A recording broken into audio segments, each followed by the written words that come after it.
Dari anak muda lulusan Harvard jadi pendiri Gojek yang mengubah Indonesia, sampai duduk di kursi menteri, sampai akhirnya terseret kasus Chromebook triliunan rupiah.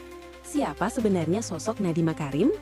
Nadiem lahir di Singapura tahun 1984. Ia berasal dari keluarga terdidik dan sejak kecil dikenal cerdas. Ia pernah sekolah di Indonesia, lalu melanjutkan pendidikan ke Amerika. Bahkan ia berhasil masuk Brown University dan Harvard Business School. Suatu hari, Nadiem sering melihat ojek pangkalan menunggu penumpang berjam-jam. Dari situ muncul ide sederhana. Bagaimana kalau ojek bisa dipesan lewat teknologi? Tahun 2010, Gojek resmi didirikan. Awalnya hanya call center kecil dengan beberapa driver.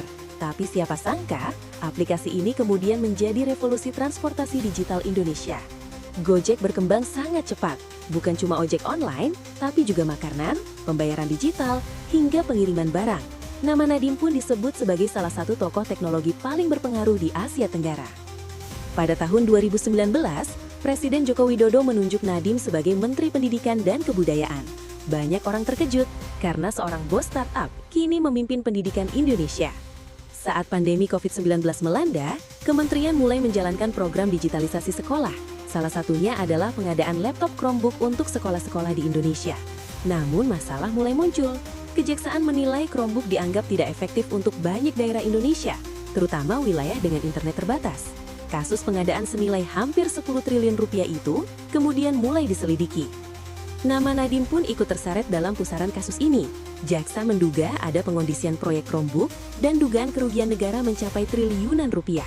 Pada tahun 2026, jaksa menuntut Nadiem dengan hukuman 18 tahun penjara.